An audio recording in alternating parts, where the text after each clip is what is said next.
What's up, everybody? Hello and welcome to Not Your Average Meta, an MTG Commander channel dedicated to bringing you decks and commanders you wouldn't normally find in your average meta. This week's video is brought to you by our new channel sponsor, International MTG. If you're looking for competitive pricing on your favorite MTG cards old and new, be sure to check out the International MTG store and TCG Player, link in the description of this video. We'd also like to give a special shout out to one of Not Your Average Meta's generous patrons, Martin Stanley, for everything he's done to help out the channel. On this week's episode of Not Your Average Meta, we're bringing you another fun game we filmed on at the Hobby Horse, welcoming back Eli, who's making his first channel appearance since episode 40 of Season 2.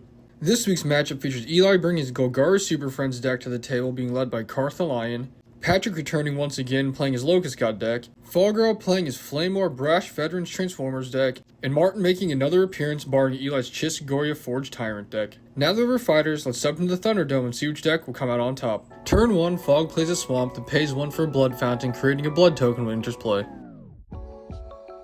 Martin plays a tapped Mines of Moria, while Eli plays an untapped Lair of the Hydra, paying 1 to cast a Deathrite Shaman.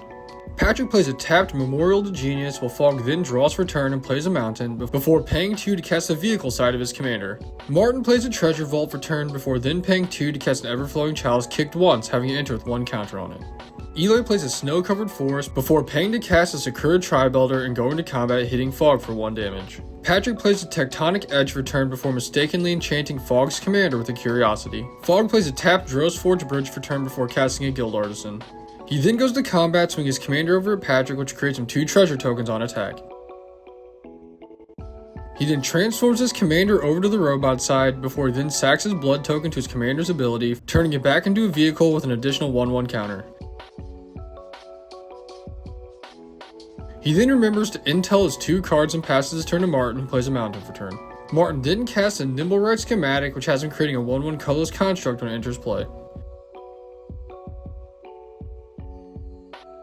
On his end step, Eli sacks Steve to go get a tapped Swamp to put into play before he untaps and draws for turn.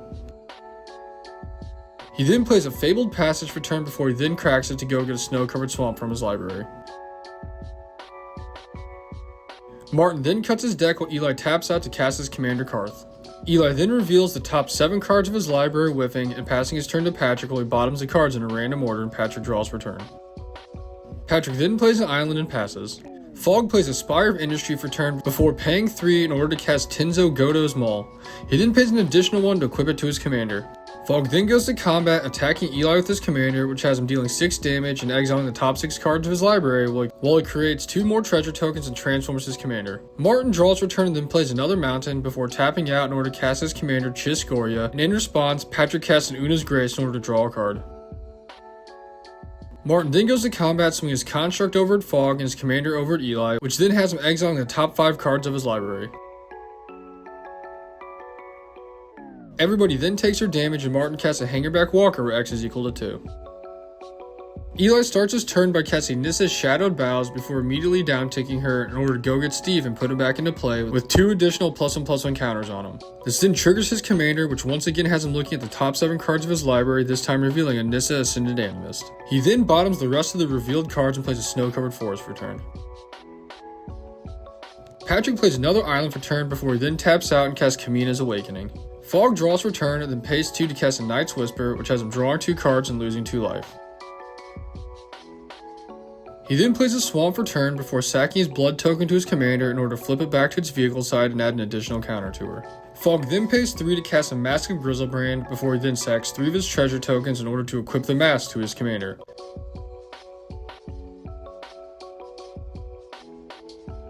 Fog then goes to combat, swinging his commander over at Martin, which has Martin taking 7 damage, while Fog then creates 2 treasure tokens, exiles the top 7 cards of his library, gains 7 life, and then once again transforms his commander. Martin draws and plays a War Room for turn before he then pays 3 to cast a tapped Worn Power Stone. He then goes to combat and this time swings his commander over at Fog, which once again has him exiling the top 5 cards of his library. Fog then takes his damage and Martin chooses to cast Braze Apprentice from the exile pile. This then creates Mythopter, and on his end step, Eli casts a Crop Rotation in order to sack 1 of his forests and go get an Urborg to put into play. Eli then uses his Deathrite Shaman in order to exile a card out of Patrick's graveyard, having each of his opponents then lose 2 life. Finally, Eli once again sacks Steve to go get a force to put into play before he then untaps and draws return. He then plays a Cabal Coffers before he then taps in order to create 7 black mana, which he uses to help cast his Vraska Relic Seeker. Eli then uses some of his green mana and pays 4 additional life to help cast Nissa Ascended Animus, which then gets countered by Martin with a Tybalt's Trickery. Eli then rolls and has to mill the top 2 cards of his library before he then reveals his top card, which has Professor Onyx coming into play for free. Eli then down ticks as Professor Onyx to have each of his opponents sacrifice a creature with the greatest power, which has Martin sacking his commander, while Fog also sacks his commander but pays 7 life in order to draw 7 cards. Eli then upticks Vraska in order to create a Pyre token, before he then passes his turn to Patrick, which has each of his opponents drawing a card on his upkeep. Patrick then plays another island for turn before passing. Fog plays an untapped Smoldering Marsh for turn before he then pays to cast a vehicle side of Slicer. Fog then pays to equip Slicer with the Godo's Maul, before then paying 2 to cast an Imperial Plate and using one of his treasure tokens to then equip the plates to Slicer.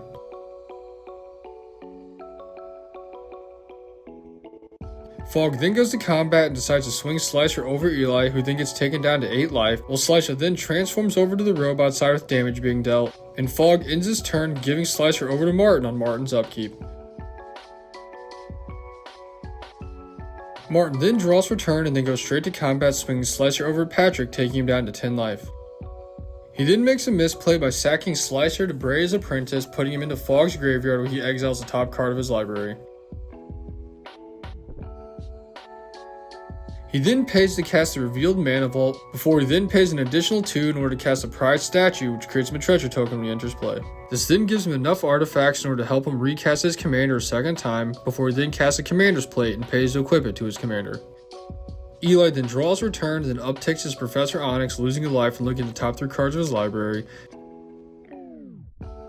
And in response, Patrick uses his Tectonic Edge in order to destroy Eli's Urborg, which has him tapping his lands to float 8 black mana using his Cabal Coffers before the Urborg then goes to his graveyard. Eli then puts 2 cards into his graveyard and 1 to his hand before he pays to cast a Liliana Heretical Healer. Eli then casts a Canker Bloom before down-ticking Vraska in order to make Martin's life total become 1 in a surprising plot twist. He then pays to use his Deathrite Shaman, exiling a card out of his own library, which has each of his opponents then losing 2 life and has Martin getting taken out of the game. Eli then channels a Takanuma, which has a milling the top 3 cards of his library and returning a Planeswalker from his graveyard back to his hand. He then goes to combat and swings 2 of his creatures over at Fog, which takes Fog down to 20 life before he passes turn. Patrick then draws 2 cards on his upkeep where each of his opponents each draw a card. He then plays a 4th island for turn before passing to Fog, who plays a command tower. Fog then pays to cast a vehicle side of Starscream before then paying to equip Starscream with the Imperial Plate. He then goes to combat, swinging Starscream over Eli, and in response, Eli pays to use his Canker Bloom to try to destroy it, which has Patrick responding by casting a Whirlwind of Denial in order to counter the spell, taking Eli out of the game. Fog then passes his turn to Patrick, who draws 2 cards on his upkeep but doesn't have an answer, so he scoops the game up to Fog.